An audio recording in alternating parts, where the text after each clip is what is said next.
محمد وآلہ وأصحابہ اجمعین ومن تبعهم بإحسان إلى يوم الدين أما بعد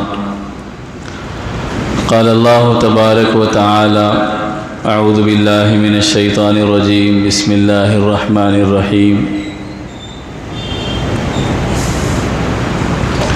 شهر رمضان الذي أنزل فيه القرآن هدى للناس وبينات من الهدى والفرقان صدق الله العظيم اللهم صل على سيدنا محمد وعلى آل سيدنا محمد وبارك وسلم اللهم صل على سيدنا محمد وعلى آل سيدنا محمد وبارك وسلم اللهم صل على سيدنا محمد وعلى آل سيدنا محمد وبارك وسلم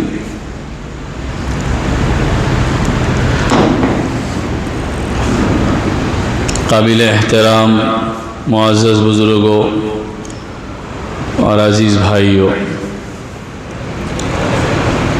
رمضان المبارک چند دن میں شروع ہونے والا ہے۔ رمضان کی آمد مسلمانوں کے لیے، ایمان والوں کے لیے، دنیا والوں کے لیے خیر، برکت اور سلامتی کا ذریعہ ہے۔ اللہ تبارک و تعالیٰ نے انسانوں کو نوازنے، عطا کرنے اور ان کے گناہوں کو معاف کرنے کا ایک موقع رمضان مبارک کی شکل میں عطا فرمایا ہے۔ اس میں ری ساؤنڈ ہو رہا، تھوڑا سا ای کو کچھ بڑھا دیے شاید آپ لوگ۔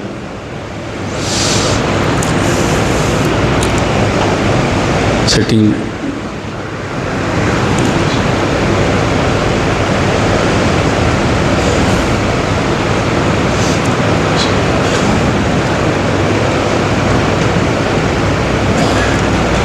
اللہ تبارک و تعالیٰ نے رمضان کی شکل میں انسانوں کو معاف کرنے کا اور بخشنے کا ایک بہترین موقع عنایت فرمایا ہے۔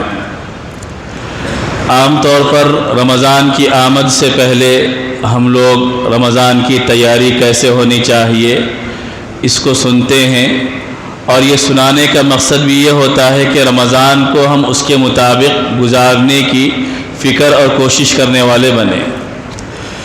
نبی کریم صلی اللہ علیہ وسلم خود رمضان کے آنے سے پہلے حضرات صحابہ کرام کو اس کی طرف متوجہ فرمایا کرتے تھے، رمضان کی اہمیت ان کے سامنے بیان کرتے تھے، تاکہ رمضان کا ہر لمحہ اور رمضان کا ہر وقت صحیح معنی میں استعمال ہونے والا بنے۔ اللہ تبارک و تعالیٰ نے رمضان کی شکل میں انسانوں کو معاف کرنے کا کیسا موقع عطا فرمایا۔ ہم مسلمان ہیں الحمدللہ، لیکن ہم ظاہر کی آنکھوں سے دیکھتے ہیں تو ہم لوگوں کو اس کا اندازہ نہیں ہوتا۔ حضرت مولانا منظور نعمانی رحمۃ اللہ علیہ نے لکھا ہے کہ جن کو اللہ تبارک و تعالیٰ دل کی آنکھیں عطا فرماتا ہے، جو اہل اللہ ہوتے ہیں، اللہ کے نیک بندے ہوتے ہیں، تو پھر ان کو نظر آتا ہے کہ عام مہینوں میں اور رمضان کے مہینے میں کیا فرق ہے۔ ہم دیکھتے ہیں کہ رمضان کا مہینہ بھی اسی طرح سورج نکل رہا، اسی طرح سورج غروب ہو رہا، اور اس کے اندر بھی 24 گھنٹے ہی ہے، اور اس کا ہی ویسا نظام ہے جیسے 11 مہینوں کا نظام ہے۔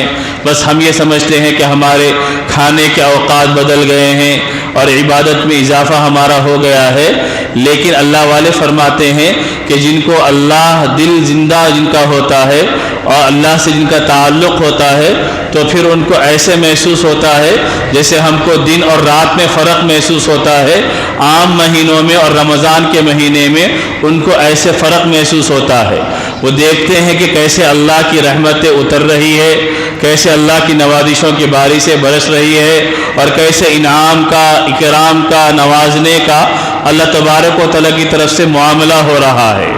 حضرت کعب احبار رحمۃ اللہ علیہ مشہور تابعی ہے، وہ فرماتے ہیں کہ اللہ تبارک و تعالیٰ نے اپنے اس کائنات کے اندر وقت کے اندر سے کسی 24 گھنٹے میں سے اللہ تبارک و تعالیٰ نے کچھ وقت کو متعین فرمایا 5 نمازوں کے لیے۔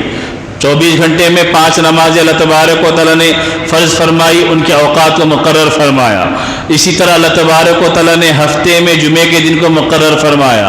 اسی طرح اللہ تبارک و تعالیٰ نے مہینوں میں رمضان کو مقرر فرمایا، راتوں میں شب قدر کو مقرر فرمایا، اور اللہ تبارک و تعالیٰ نے جگہوں میں مسجد کو مقرر فرمایا، جو اللہ کا یہ انتخاب ہے۔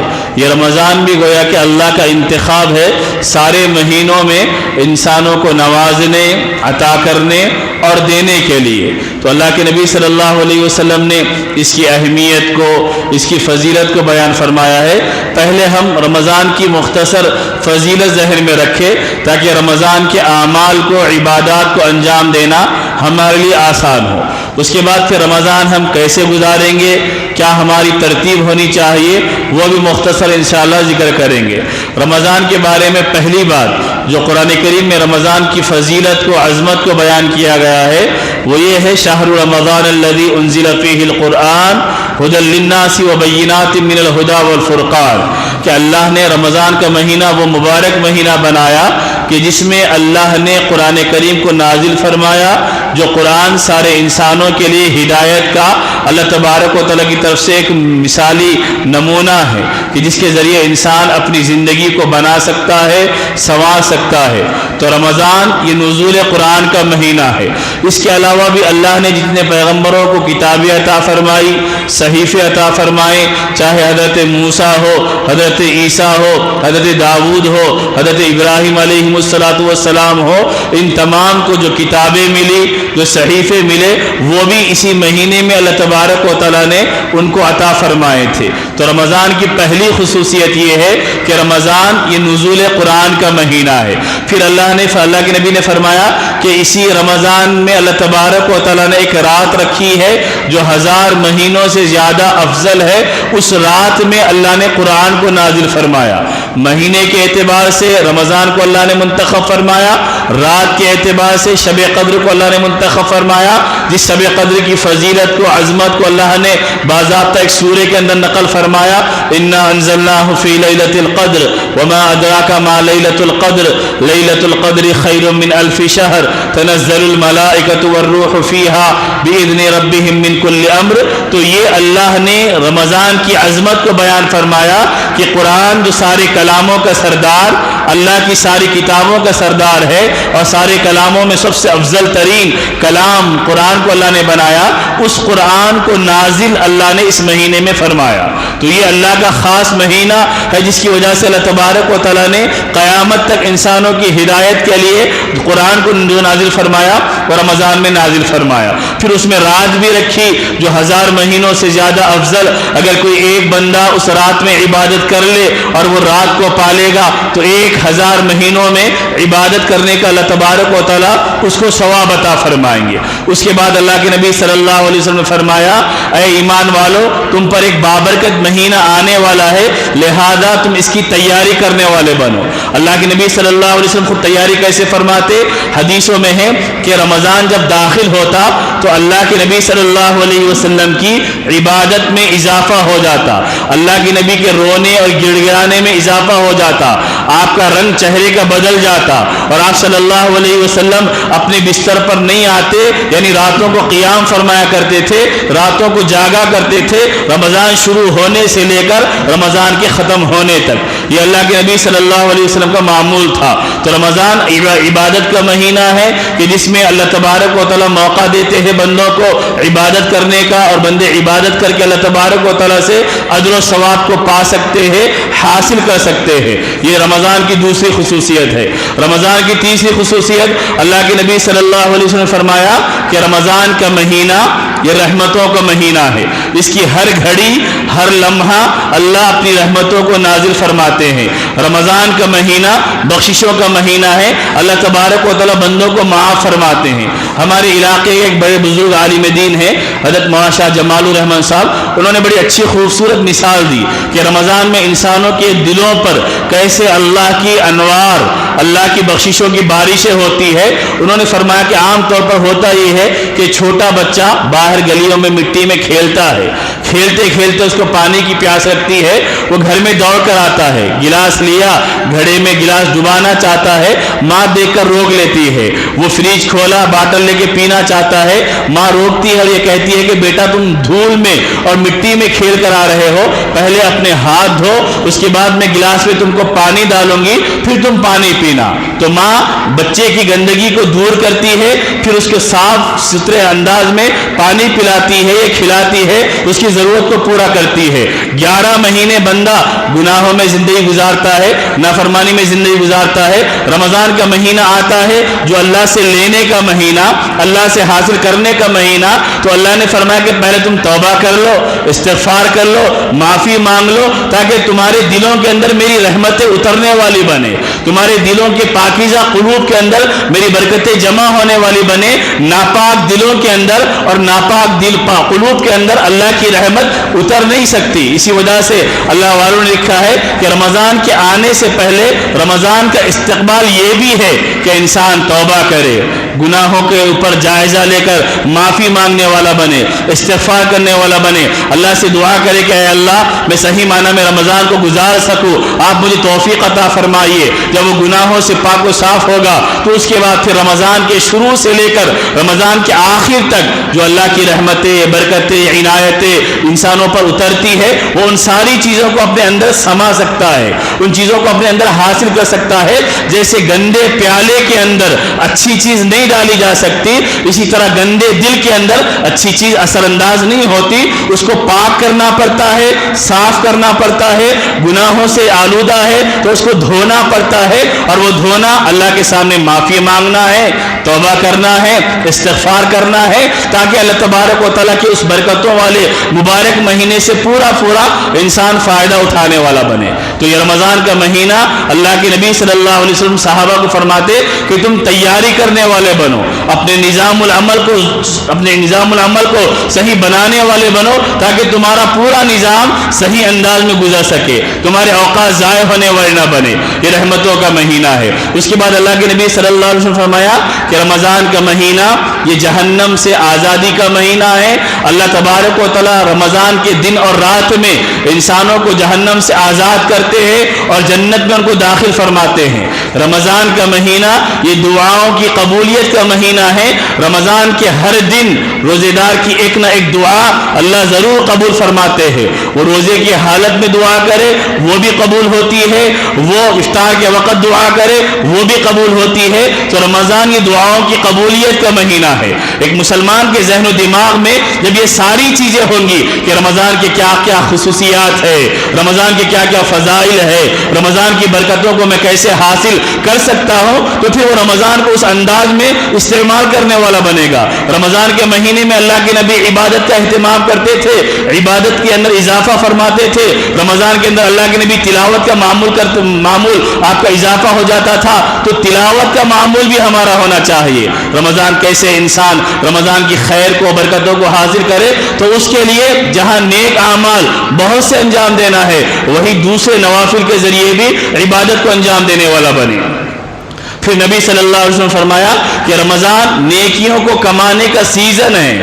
دنیا میں جیسے سیزن ہوتے ہیں, لوگ کاروبار کا سیزن رمضان کو بنا دیے ہیں, کیونکہ ہماری ساری توجہ, ہماری ساری فکر, ہماری ساری کوشش اور زور دنیا پر ہے. تو رمضان جو نیکیوں کو کمانے کا موسم تھا, لوگ یہ سمجھ رہے کہ رمضان یہ دنیا کو کمانے کا موسم ہے. اللہ والوں کے بارے میں تو یہاں تک ہے کہ وہ رمضان کے آنے سے پہلے اپنے سارے کام کاج کو نمٹا کر پورا مہینہ صرف اللہ کی یاد میں, اللہ کی اطاعت میں, اللہ کی عبادات میں لگے رہتے تھے. اور وہ لوگوں کو مشورہ بھی دیتے تھے, اگر تم رمضان کو صحیح گزارنا چاہتے ہو تو ایسے ماحول کو اپناؤ, ایسی جگہوں کو اپناؤ جہاں صرف تم اللہ کی عبادت کرنے والے بنو.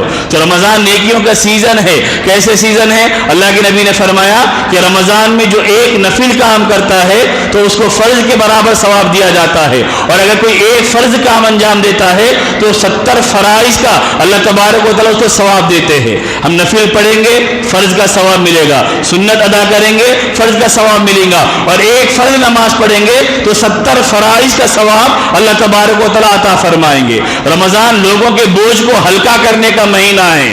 لوگوں کے بوجھ کو, خادموں کو, نوکروں کو اور اپنے پاس رہنے والوں کے بوجھ کو, کام کاج کو ہلکا کرنا, تاکہ وہ بھی اطمینان کے ساتھ اور سکون کے ساتھ رمضان کی عبادات کو اور اعمال کو انجام دینے والے بنیں گے. اگر ہم اپنے ماتحتوں کے بوجھ کو ہلکا کریں گے تو اللہ کے نبی نے فرمایا ایسے لوگوں کو اللہ معاف کرے گا, جہنم سے ان کو آزاد کرے گا, اور پھر اللہ تبارک و تعالیٰ بخشش کا ان کے لیے فیصلہ فرمائے گا. میرے بزرگوں, میرے بھائیوں, تھوڑا جائزہ لیجئے کہ کتنا ہم اپنے کام والوں کے بوجھ کو ہلکا کرتے ہیں یا کام والوں کے بوجھ کو بڑھا دیتے ہیں رمضان کے اندر. پھر اللہ کے نبی صلی اللہ علیہ وسلم فرمایا کہ رمضان کا مہینہ یہ رزق میں اضافہ ہونے کا مہینہ ہے. اس مہینے میں اللہ بندوں کے رزق میں اضافہ فرما دیتے ہیں, اور اس کا نتیجہ یہ ہوتا ہے کہ ہر گھر میں بہترین کھانے تیار ہو رہے یا تیار نہیں ہو رہے تو آزو بازو سے کھانے پہنچ رہے ہیں. یہ اللہ کا نظام ہے. کوئی فاقہ, کسی کا گھر فاقے میں مبتلا نہیں رہتا, کوئی بھوکا نہیں رہتا. اللہ ہر ضرورت مند کی ضرورت کو رمضان میں پورا فرماتے ہیں. رمضان میں مسلمان اتنا کھاتے ہیں 11 مہینے کھانے کا ان کو اتنا موقع نہیں ملتا, اور اتنا کھا کھا کے بعض اوقات اپنی عبادت میں سستی اور کوتاہی کرنے والے بن جاتے ہیں. یہ رمضان میں اللہ رزق میں اضافہ فرما دیتے ہیں, لیکن صحیح کھائیں گے اور اندازے کے مطابق کھائیں گے تو پھر عبادات اعمال کو انجام دینا اس کے لیے آسان ہوگا. پھر اللہ کے نبی نے فرمایا کہ رمضان یہ ہمدردی کا مہینہ ہے, یہ غمخواری کا مہینہ ہے. تمہارے اندر لوگوں کی ہمدردی پیدا ہونی چاہیے. بھوکے کیسے ہوتے ہیں, پیاسے کیسے ہوتے ہیں, ضرورت مند کیسے ہوتے ہیں, کیونکہ رمضان میں بندہ روزے کی حالت میں بھوکا رہتا ہے اور ضرورت پڑنے کے باوجود بھی وہ کھا نہیں سکتا, تو اس کو بھوکوں کا اندازہ ہوتا ہے. پھر اس کے بعد اللہ کے نبی صلی اللہ علیہ وسلم فرمایا کہ روزے کی حالت میں اگر کوئی کسی روزے دار کو روزہ افطار کرائے گا تو اللہ اس کو بھی معاف فرمائے گا, اس کی بھی بخشش کرے گا, اور روزہ دار جو روزہ رکھ کے ثواب کمائے گا روزہ افطار کرانے والے کو بھی اتنا ہی ثواب دیا جائے گا. تو صحابہ نے عرض کیا کہ اللہ کے نبی ہر کسی کے پاس تو اتنی استطاعت نہیں ہوتی کہ وہ روزے دار کو افطار کرائے. تو اللہ کے نبی نے فرمایا یہ بہت آسان کام ہے کہ تم اگر کسی روزے دار کو افطار کرانا چاہو تو اتنا آسان کام ہے. اگر تم ایک کھجور تمہارے پاس ہے, ایک کھجور سے کسی کو افطار کرا دو, ایک دودھ کا گھونٹ پلا سکتے تو وہ پلا دو, یا کم از کم پانی کا ایک گھونٹ پلا کر کسی کو افطار کرا سکتے ہو تو افطار کرا دو. اللہ تم کو اجر و ثواب روزہ رکھنے والے کے برابر عطا فرمائیں گا. تو میرے بزرگوں, میرے بھائیوں, یہ رمضان کی خصوصیات ہے. رمضان میں عبادت دل جمعی کے ساتھ کرے. اللہ نے شیاطین کو قید فرما دیا. رمضان کی پہلی تاریخ شروع ہوتی ہے سرکش شیاطین کو جو انسانوں کو بھٹکاتے ہیں, وسوسے زیادہ ڈالتے ہیں. اللہ ان شیاطین کو قید کروا دیتے ہیں تاکہ رمضان میں مسلمان اچھے انداز میں اللہ کی عبادت کر سکے. اسی کا ایک اثر ہوتا ہے, ایک بڑی تعداد مسلمانوں کی وہ ہوتی ہے جو رمضان میں عبادتوں کا اہتمام کرنے والی ہوتی ہے. تو رمضان کی یہ خصوصیتیں ہیں. اب رمضان کی دو بڑی عبادتیں ہیں. ایک عبادت دن میں روزہ رکھنا ہے اور دوسری عبادت رات کو تراویح پڑھنا ہے. روزہ بغیر عذر کے چھوڑنا یہ جائز نہیں ہے. روزہ اسلام کے فرائض میں سے ایک اہم ترین فریضہ ہے. معمولی بہانے بنا کر یا غیر ضروری چیزوں کو سامنے لا کر اگر ہم روزہ چھوڑ دیں گے, ہم وقتی طور پر کسی کو مطمئن کر سکتے کہ میرے یہ بہانہ ہے.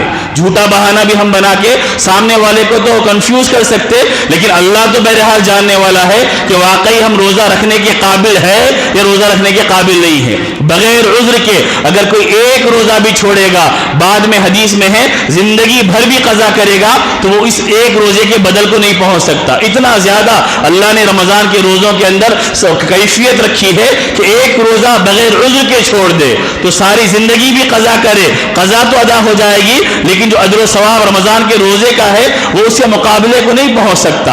اور حدیث میں ایک ابو مسعود رضی اللہ عنہ فرماتے ہیں کہ اگر ایک مومن کو معلوم ہو جائے کہ رمضان کا کیا مقام و مرتبہ ہے تو وہ تمنا کرے گا کہ کاش ہمیشہ رمضان ہوتا، صرف ایک مہینے کا رمضان نہیں بلکہ سال بھر رمضان ہوتا، سال بھر روزے رہنے کا موقع ملتا۔ یہ اللہ کے پاس اتنی زیادہ اس کی اہمیت ہے۔ تو پہلی عبادت رمضان کی جو ہے وہ روزہ رکھنا ہے۔ روزے کے اثرات کیا ہے، برکتیں کیا ہے، ہمیشہ ہم سنتے ہیں اور انشاءاللہ پھر اس کو سنیں گے تاکہ تازہ ہمارے ذہن و دماغ میں ہو جائے۔ کسی عذر غیر شرعی عذر ہے تو اس کے بغیر آپ روزے کو نہ چھوڑے، روزہ رکھنے کا اہتمام کرے۔ قوت دینے والا اللہ ہے، طاقت دینے والا اللہ ہے۔ اللہ کی رضا کے لیے روزہ رکھیں گے، اللہ خوش بھی ہوں گے اور اللہ تبارک و تعالی ہمارے مسائل کو جو ہے وہ مسائل کو حل بھی فرمائیں گے۔ دوسری عبادت ہے رات میں تراویح کا اہتمام کرنا، قیام اللیل جس کو کہا گیا۔ ایک ہے 20 رکعت تراویح پڑھنا، اور اللہ توفیق دے تو زیادہ سے زیادہ رات میں جاگ کر عبادت کا اہتمام کرنا، نوافل کا اہتمام کرنا، تہجد کا اہتمام کرنا۔ اس 20 رکعت تراویح کو کم کرنے والے نہ بنے۔ رمضان میں 20 رکعت تراویح یہ مسنون ہے، اور تقریباً صحابہ سے، تابعین سے، فقہا سے، محدثین سے یہی منقول ہے کہ 20 رکعت تراویح پڑھنا چاہیے۔ جب امت کا ایک بڑا طبقہ صحیح دلیلوں کی روشنی میں اس بات کا قائل ہے کہ 20 رکعت تراویح پڑھنا چاہیے تو ہمیں اس کا اہتمام کرنا چاہیے، کیونکہ رمضان عبادت کا مہینہ ہے۔ اگر ہم 8 پڑھ کے 12 کو چھوڑ دیں گے تو ہماری عبادت کم ہو جائے گی، اور 12 کو بھی پڑھ لیں گے تو ہماری 20 بھی ہو جائے گی، اور ہم دونوں حدیثوں پہ گویا کہ عمل کرنے والے بن جائیں گے۔ جو اس کے دعویدار ہے 8 ہے، جو اس کے دعویدار ہے 20 ہے، تو ہم دونوں حدیثوں پہ 20 پڑھ کر ان دونوں حدیثوں کو جمع کرنے والے بن جائیں گے۔ تو میرے بزرگوں، میرے بھائیوں، اس کا ہم اہتمام کرنے والے بنے کہ تراویح نہ چھوڑے۔ تراویح کے ذریعے بندہ رمضان میں اللہ کا قرب پانے والا بنتا ہے۔ نوجوانوں کی حالت تراویح کے بارے میں یہ ہوتی ہے کہ وہ روزہ رکھے، افطار کرے تو اس کے بعد گھومنے پھرنے اور ہوٹلوں میں وقت گزارنے کا مزاج ہوتا ہے، اور تراویح ہم لوگ چھوڑ دیتے ہیں۔ یہ ہمارے لیے سب سے بڑی بدنصیبی کی بات ہے کہ اللہ نے صحت دی ہے، توانائی دی ہے، وقت دیا ہے، موقع دیا ہے، اس کے باوجود بھی ہم بغیر عذر کے تراویح کو چھوڑ کر ہوٹلوں میں ٹھہرے، چوراستوں پہ رہے، گھروں کے پاس کھڑے رہے، تو ہم گویا کہ رمضان کی رحمتوں کی ناقدری کرنے والے بنیں گے۔ اللہ نے وقت دیا ہے، وقت کو استعمال کرنے والے بنے، وقت کو صحیح معنی میں لگانے والے بنے، اور تراویح کا اہتمام کرنے والے بنے۔ آپ گھومتے رہیں گے، پھرتے رہیں گے، چکریں کاٹتے رہیں گے، اور یہاں وہاں کی دعوتوں کو اٹینڈ کرتے رہیں گے، اور تراویح چھوڑیں گے تو ہم سے زیادہ رمضان کو چھوڑنے والا اور محروم ہونے والا کوئی اور نہیں ہوگا۔ رمضان کی قدر یہ ہے ہم تراویح کا اہتمام کرنے والے بنے، اور خاص کر جو کسی وجہ سے دہا پڑھتے ہیں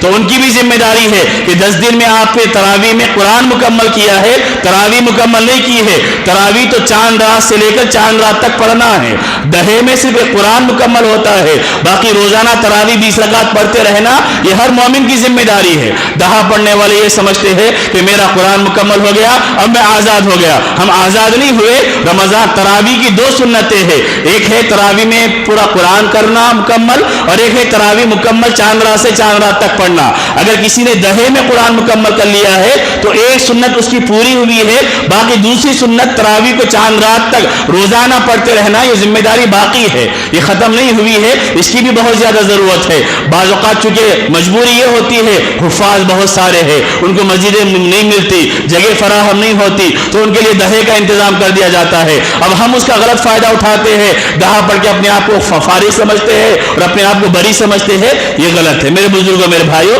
اس کا ہم اہتمام کرنے والے بنے۔ تیسری چیز کہ رمضان کو بارے میں نے شروع میں ذکر کیا تھا، یہ تو فضیلتیں ہیں۔ تیسری چیز یہ ہے کہ رمضان کو ہم گزاریں گے کیسا۔ پہلا کام یہ ہے کہ ہم اپنی تیاری کرنا، ظاہری تیاری بھی ہے، باطنی تیاری بھی ہے۔ ظاہری تیاری کہ آدمی جو ضرورت کے سامان وغیرہ ہوتا ہے ان ساری چیزوں کا انتظام رمضان سے پہلے کر دے تاکہ غیر ضروری بار بار چکریں کاٹنے کی بازاروں کو ضرورت نہ پڑے۔ وقت ضرورت جا سکتے ہیں، جو کام ہمارا ہے ہم کر سکتے ہیں، لیکن ہم لوگوں کا معمول مسلمانوں کا یہ بن گیا رمضان شاپنگ کا مہینہ۔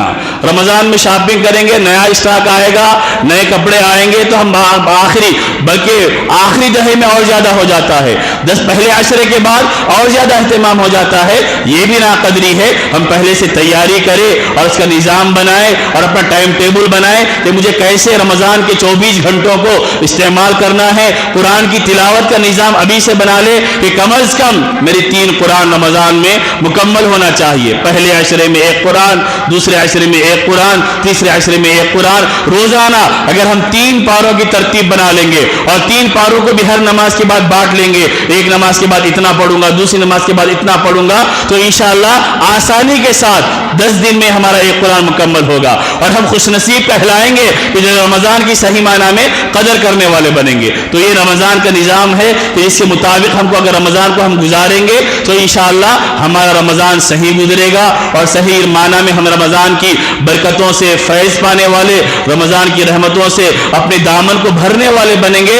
اگر نہیں کریں گے، ہمیشہ رمضان آ رہا اور ہم اس طرح کی تقریریں سنتے جا رہے اور پھر رمضان شروع ہوا، پہلے بہت جوش دکھائے، جذبہ دکھائے، جیسے جیسے دن ختم ہوتے جا رہے ہمارے جذبے میں کمی آ رہی، جوش میں کمی آ رہی، تو اس کا مطلب یہ ہے ہم اللہ کے لیے عبادت نہیں کر رہے تھے. اسی وجہ سے حدیث میں اللہ کے نبی نے یہ بھی فرمایا کہ رمضان میں وَأَحْسِنُوا نِيَّاتَكُمْ، کہ تم اپنی نیتوں کو درست کرو اور یہ جذبہ پیدا کرو کہ مجھے اس مہینے میں اپنے اللہ کو راضی کرنا ہے. میرا جو رشتہ ٹوٹا ہوا ہے اور کمزور پڑا ہوا ہے، میں اپنے اللہ کے اس رشتے کو مضبوط کروں گا، میں اللہ کا اچھا بندہ بنوں گا، میں نیک بندہ بن کر زندگی گزاروں گا. غفلتوں کی زندگی میں جو 11 مہینے میرے گزر چکے ہیں، اب اس ایک مہینے میں اپنے آپ کو اللہ سے قریب کروں گا، شریعت کے مطابق جینے والا بنوں گا. کیونکہ رمضان یہ تربیت کا مہینہ ہے، یہ سال بھر کی ٹریننگ کا مہینہ ہے. جو مسلمان ایک مہینہ اللہ کی مرضی کے مطابق گزار لیتا ہے، پھر 11 مہینے اس کو اللہ کی مرضیات کو پورا کرنا آسان ہوتا ہے.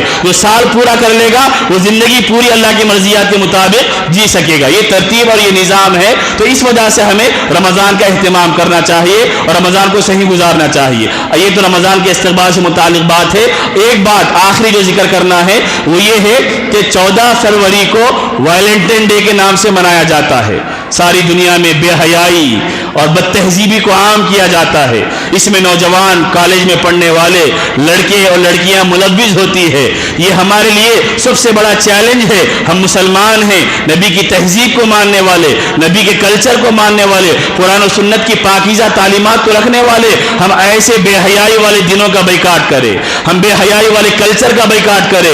ہم تہذیب کو، حیا کو، شرم کو، اخلاق کو فروغ دینے والے بنے. یاد رکھے جو غیروں کے بنائے ہوئے ان بے حیائی والے پروگراموں میں حصہ لے کر بے حیائی کو عام کرنے کی فکر کرتے ہیں، قرآن کریم میں سورہ نور میں اللہ نے فرمایا ان الذين يحبون ان تشيع الفاحشة في الذين آمنوا لهم عذاب أليم في الدنيا والآخرة. یاد رکھو جو ایمان والوں میں بے حیائی پھیلانا چاہتے ہیں، اللہ ان کو دنیا میں بھی اور آخرت میں بھی دردناک عذاب دے گا. ولا تقربوا الفواحش ما ظهر منها وما بطن. اللہ نے فرمایا نہ کھلی ہوئی بے حیائی میں مبتلا ہو، نہ چھپی ہوئی بے حیائی میں مبتلا ہو.